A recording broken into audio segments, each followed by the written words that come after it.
각자의 삶에는 모두 다른 적당량이 있다.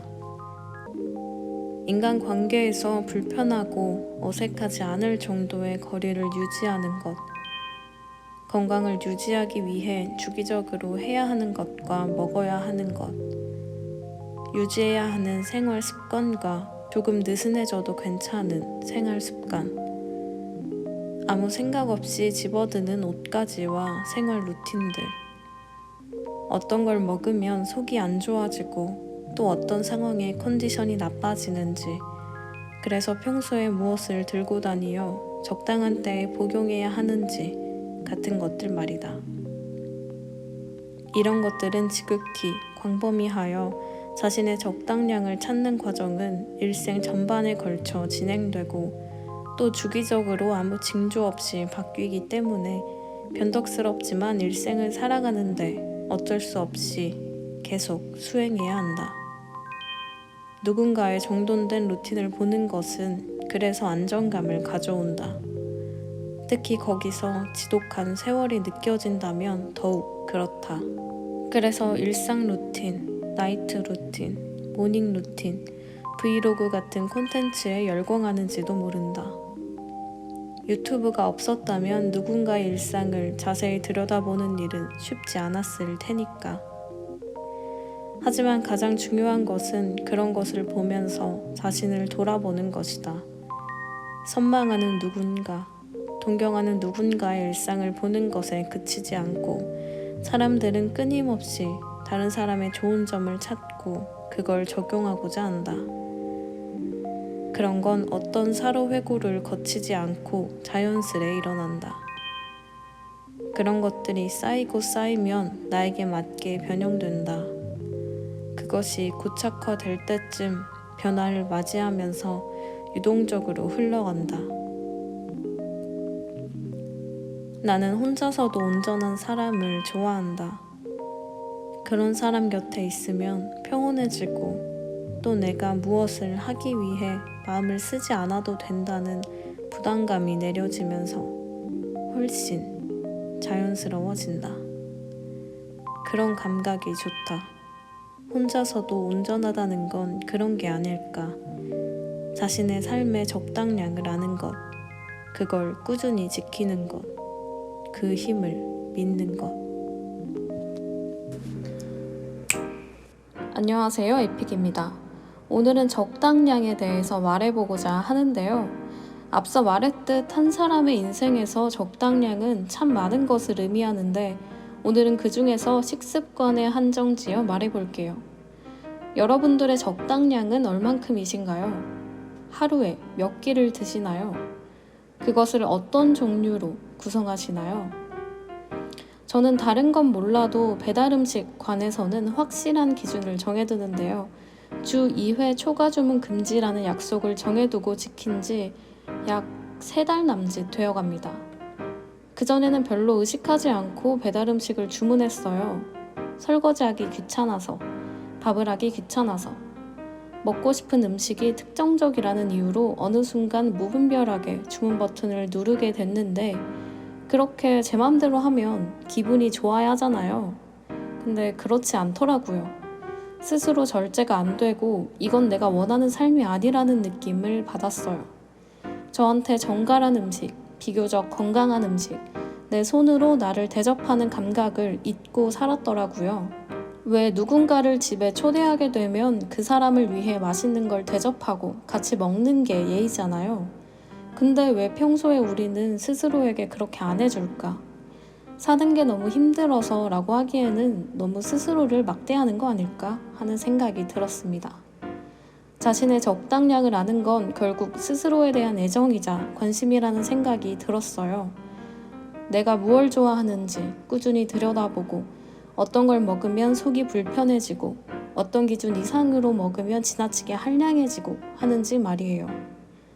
먹는 건 우리의 모든 감각을 쓰는 일이지만 매일 최소 2번 이상은 거쳐야 하기 때문에 중요하지 않을 수가 없죠. 우리가 지금까지 수천 번, 아니 수만 번은 끼니를 때웠지만 자신의 적당량을 제대로 아는 사람은 드물 겁니다. 그러니까 누구에게 바라지 말고 스스로 자신을 위한 음식을 주말 이틀 동안이라도 대접해 보세요. 나를 훨씬 더 소중하게 생각하게 될 겁니다. 다들 건강하게 너무 적게도 너무 많게도 말고 자신이 편안할 정도의 적당량을 행복하게 드셨으면 좋겠네요.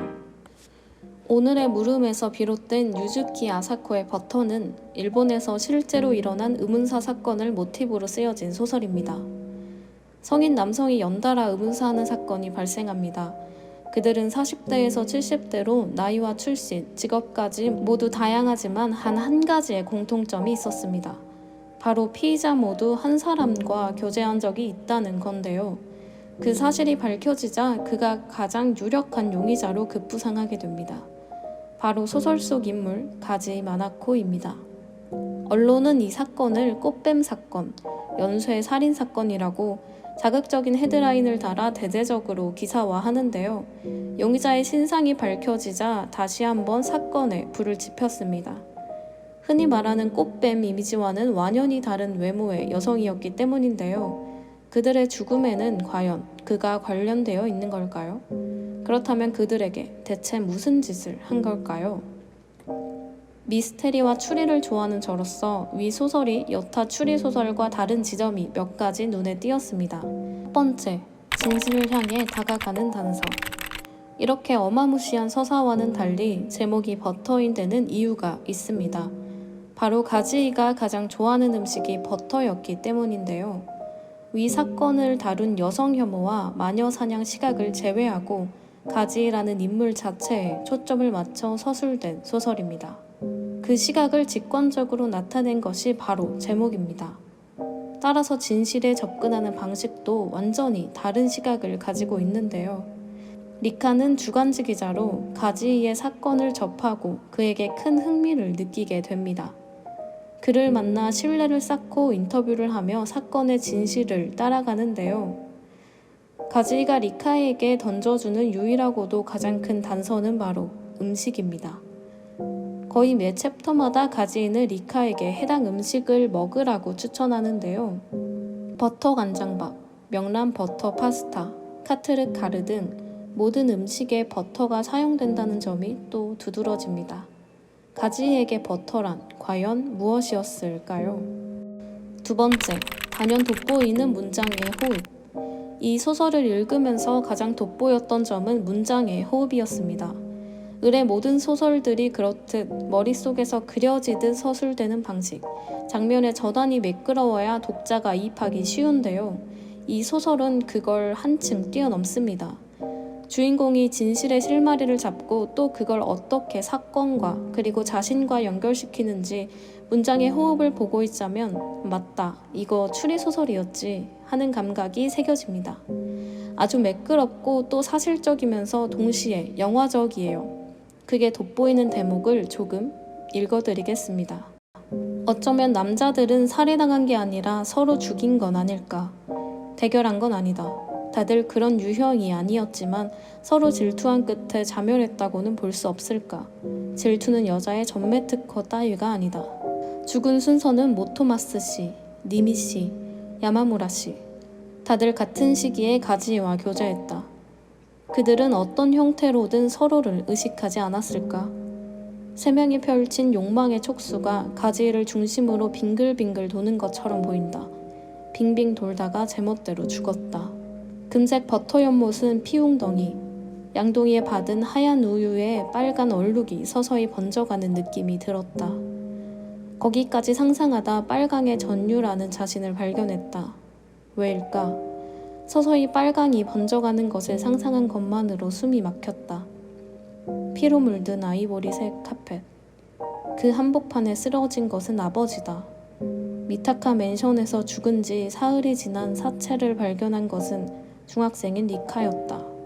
거무죽죽해져서 탄갈색에 가까운 아버지의 내면이 색이 되어 넘쳐흐르는 듯한 색이었다. 기억 속 깊숙한 곳에 밀어넣어 두었던 광경이다. 떠올려서는 안 된다. 생각해내서는 안 된다. 리카는 잘못하지 않았고 엄마도 잘못하지 않았다. 리카는 침을 삼키고 소똥과 오물 냄새를 한껏 들이마셨다. 미쳤다. 어쩌자고 이런 밑도 끝도 없는 생각만 나타났다 사라지는 걸까? 아버지의 죽음과 가지 사건은 아무런 관계도 없는데. 세 번째, 인물의 입체성. 위 소설에는 아주 많은 여성이 등장하는데요. 주인공이자 화자인 리카뿐만 아니라 그의 하나뿐인 친구 레이코, 그리고 사건의 중심 인물 가지, 또 그의 어머니와 동생 등의 모습에서 저를 포함한 주변 지인의 모습까지 엿볼 수 있었습니다. 그만큼 입체적이라는 이야기죠. 특히 저는 레이코라는 인물에 빠질 수밖에 없었는데요. 자신과 똑 닮은 외모의 어머니를 연약하고 매끈하고 도자기 인형 같은 여자, 표현하고 싶은 것도 몸을 뚫고 나오는 욕구도 없는 대신에 누구와도 마찰을 일으키지 않는, 일으킬 줄조차 모르는 지루한 여자라고 설명하지만 실제로 그는 집념과 탐구심 그리고 통찰력을 두루 겸비한 인물로서 사건의 진실에 다가가는 데 가장 큰 공을 하는 인물입니다. 이상하리만큼 포기하지 않고 집요하며 또 입체적인 모습을 보여줍니다. 책을 읽고 있자면 그를 좋아하지 않을 수가 없었어요. 같이 책을 읽고 감상을 나눈 분들과 인상적이라고 꼽은 인물이 모두 달랐습니다. 그만큼 그 외에 아주 매력적인 인물이 등장하니까 꼭 한번 읽어보시길 추천드립니다. 의문사 사건을 단일 사건으로 보기보다는 인물과 사회에 초점을 둔 소설, 그러면서 추리소설의 면모까지 느낄 수 있었기 때문에 아직 추위가 가시지 않은 지금 읽기에 계절감이 꼭 맞습니다.